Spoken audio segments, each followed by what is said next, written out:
Welcome everyone. I'm here again with Tony Stott, Head of Brand, Cambridge Audio.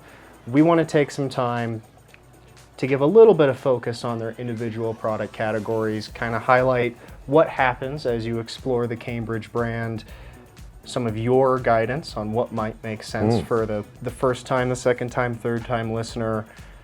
And maybe we'll just start with integrated. So you're building a system, you have to start somewhere. Integrated amp is our recommended place to start. Not pictured here, but offered from Cambridge, is their AXR100, which maybe some might say by price point is entry level. I would argue by performance and quality, it's not really deserving of that tag, but it certainly competes in that price point. So Tony, I'm hoping what you'll speak to, even though you can't see it, you should know it, the AXR100 and what's offered to the listener there from Cambridge to start, and then we can maybe segue that into what does CXA offer you once you've gotten familiar with AXR? Yeah, sure. I love the faith that you've got in me now. The AXR, so the R stands for receiver. Okay. And those AXR stereo receivers are exactly that. They're a stereo integrated amplifier with a built-in radio tuner. AM/FM. So old school. AM/FM, old school. The 100 refers to the power output, so it's plenty powerful, but power isn't everything. Right. Driving that power is a nice big toroidal transformer. Okay. And you've also got digital inputs on there as well. So this becomes really, really important. Say, for instance, you want to run an optical from a television, an optical cable from a television. You want to plug a turntable into it. It's got a phono stage built in. And this is what makes it perfect for like starting out. The first system. The first system, because there's so many little boxes that it checks and delivers on, not just checks, but also offers you meaningful performance. So hi-fi is a really intimidating place to be, I think, for a lot of people. And it's probably the reason that more people don't get into it, because you need an amplifier, you need a preamplifier, you need a power amplifier, you need a DAC, you need a phono stage.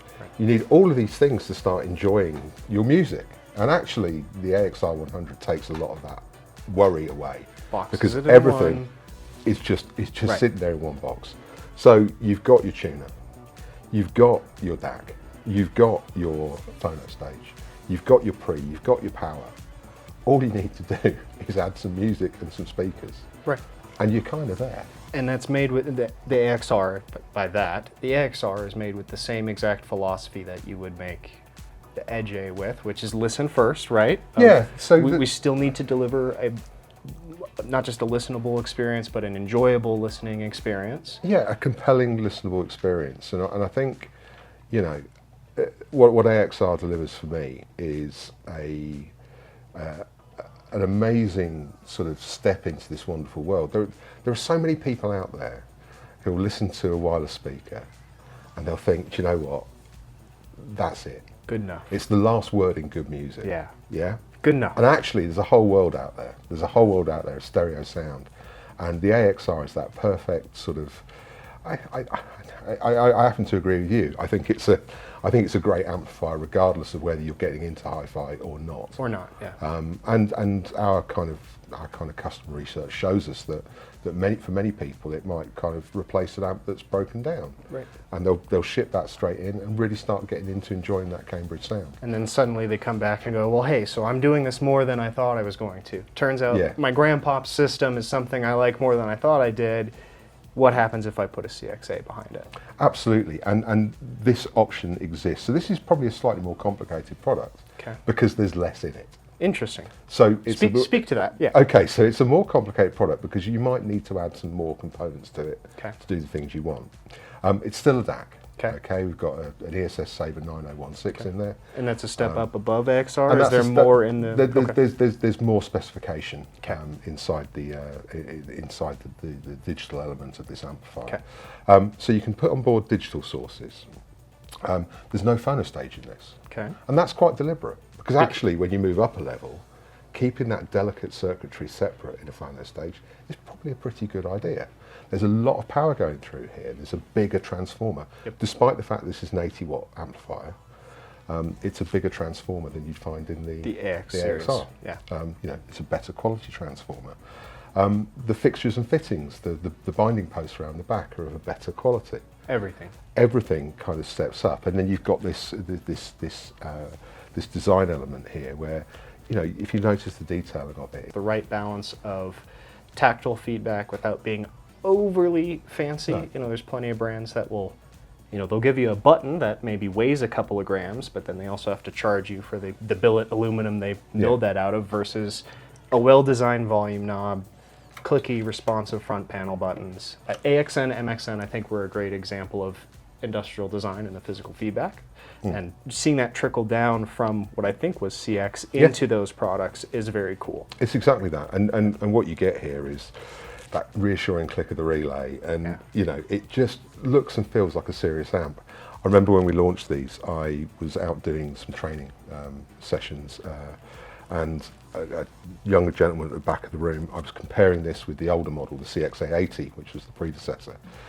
And so we played a sequence of music through the 80, and then we played a sequence of music, the same sequence of music through the 81. And I said, has anyone got any thoughts? And he looked at me, he said, that old amplifier, he said, that's my dad's amplifier. He said, the 81, he said, that's my amplifier. And that's what it's about the sound. Right. And freshness, right? There's a consistent evolution of what you're trying to do. And there's a huge degree of excitement. I remember when we were doing the listening for this, and when we were doing the sort of the final stages of tuning, that the brief was very much to deliver something that was refined but exciting. And that's what I think this delivers. Well, and if I have to be very critical, not to say it's not refined, but it's definitely exciting. And we use a CXA81 as a mainstay demonstration piece here in Denver. And what's really interesting to me is, regardless of the speaker that I've, you know, connected to the CXA, one of the first questions I get from many listeners is it really just those two speakers? Because the fullness of the soundstage that the CXA offers, as well as the dynamic energy that it offers, tend to convince people that there's a lot more happening in the room. Or maybe I've tricked them, like, you put a nicer speaker in here, didn't you? And it's like, no, man, this is this is why the CXA has all won you've got around the back. Best in class for over a decade now, right? I mean, so the original CX range was 2014. So coming up on a decade of award-winning performance, I think is fair. I think that's probably very, very fair to say. Yeah. So CXA takes, again, same philosophy: listen first, connect to the music, made by music. Actually uses a simpler recipe in terms of its design, less ingredients, higher quality. Yeah. I'm assuming that follows into Edge, and I'm wondering if there's anything else you want to say about CXA before I... One last thing, please. Speaker matching. Okay, yeah. So this is the thing that I think catches a lot of people out. They'll listen to an amp in the store, and they'll listen to a certain set of speakers, get it home, don't have the requisite speakers. This plays really nicely with a wide variety of speakers, and you know, it's not one of those products that you see reviewed and it says needs careful speaker matching. It doesn't need careful speaker matching. It's just friendly, it's agnostic. It's friendly, it's agnostic, it's pretty neutral, but it's awesome. It's clean, it's exciting. It's one of my favourite things that we've ever done at Cambridge. CXA is more in the realm of, like, if we're thinking about everybody who loves music, this is safe for everyone. So this, I think, is for anybody at any point in their listening career, experience, whatever you want to call it.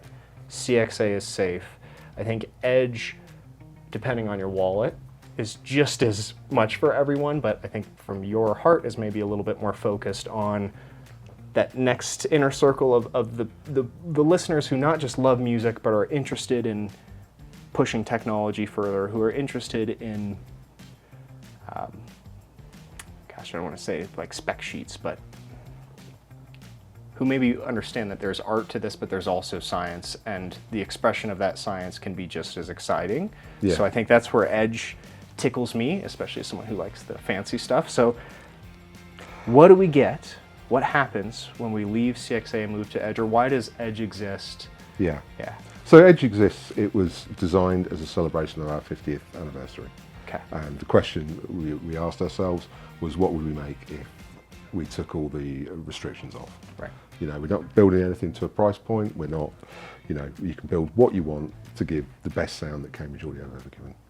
And that's what we've done with Edge. And what we've ended up with is something that, whilst being more expensive than our standard offering, still offers great value for money. The best. And sounds absolutely incredible. Yeah. Whenever I do the sort of the listening journey through the Cambridge range with anybody who comes to our HQ, we always start off with AX, we move to CX, and gradually at each stage, they listen to AX and think it's great. Yeah. Listen to CX, they go, wow, it That's gets better. incredible, right? Get to Edge, and it's like the band's in the room with you. Right. And that's the breadth of the soundstage, it's the detail that's revealed, it's the insight that it gives you into recording techniques. Yeah. So you can hear where somebody is in relation to the microphone in the room where the sound was recorded. Or why engineers are just as celebrated as artists themselves. Yeah. And I don't mean necessarily audio, hardware engineers. I mean the recording engineers. That, Yeah, like, you can hear the character of. Absolutely, Yeah. absolutely. I was lucky enough. We have a podcast at Cambridge Audio called Made by Music, and we've been interviewing not just artists and musicians, but we've been interviewing producers as well. It's awesome. So we've had Stephen Street in. Stephen's produced albums for the likes of Blur, Kaiser Chiefs, The Smiths, Okay. who are one of my favourite bands of all time. So it's a bit of a moment for me. But you can hear his artistry in what he does. And why he's his own brand in Yeah. that industry. Yeah, absolutely. Yeah, no, and a Stephen Street record is actually pretty recognisable. Cranberries, one Yeah, of his. absolutely. Yeah, so Fantastic. but with Edge, that all comes to life. With less, which is the interesting thing is I met Tony this morning and he taught me some things prior to this, and I would have not expected this. Am I correct in saying that there's less in Edge point to point than you'd find in CXA by a considerable amount? So the power stage, for instance, Yeah. our older power amplifier we did, the 851W, had 41 components in it. Okay. Between the input and the output. Right. So 41 components, 41 opportunities To mess up your to sound. mess up your sound. Yeah. Yeah. Which you taught me as well. That's his realization. But it's a brilliant 41 opportunities to say, oh no, I'm going to do that differently.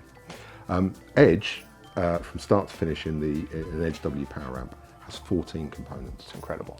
And we've done some quite sort of clever pieces of engineering to get to that. We don't use capacitors, for instance, in that signal chain because they're microphonic. They do a good job, but they colour the sound. They make the sound different.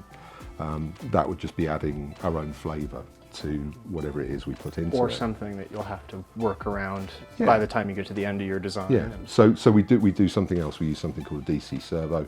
It's incredibly complicated. I could go into it in detail. There are videos that exist to me on the internet explaining it. DC if you look coupling. hard enough, you will find them. Okay. But I believe that that attention to detail that runs from start to finish with all Edge products. I mean, that's just Edge W, but that attention to detail that runs through those products is so ingrained in that series that anybody who picks one up, number one's getting a bargain, number two's getting a brilliant celebration of great music, and number three, the level of care and attention is just.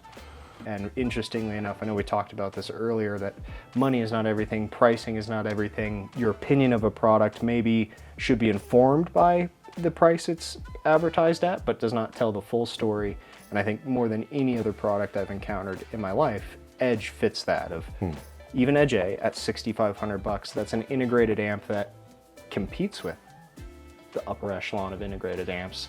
And when you can hear the difference between a CXA and an Edge, but when you look at Cambridge as a whole, you start to realize that you're basically giving Edge away, which I think is interesting. Yeah, I'll need to have a word with the sales guys about that. I think you should, man, because it's really sensational, and the consistency you deliver at the CX level and everywhere around that makes that possible, where it doesn't matter where I point someone, they're just getting started, maybe it's their second system and they're ready for not their dad's amplifier, but their amplifier. That's a great fit. And for those of you that maybe are in your second system, have wanted something high-end, but the idea of, a nice car's worth of stereo equipment makes you, churn inside, Edge is absolutely top-notch quality, and if you just show your friends your receipts, they'll think you were making a good, smart decision. Well, here you go. A financially responsible decision. Let them guess how much you spent. Right. Yeah. That's exactly right. And do it by listening, because I'd stand it up against things twice its price. Easily. Quite happily. Easily. Well, I think that's the meat and potatoes. AX, CX, Edge. Simplicity, but purity, right? We don't want to overcomplicate this. Every time we try to add complexity, it's just more opportunities to mess up the music, and that's not what you're here for. Absolutely not. Cool. Well, Tony, this has been great. Everyone, thank you so much for watching. Cambridge Integrated's always available at listenup.com. A handful of them available for demo in our showrooms. If you're on the fence, definitely just jump into Edge because it's my favorite. Hopefully your favorite too. Yeah, I love it. Okay.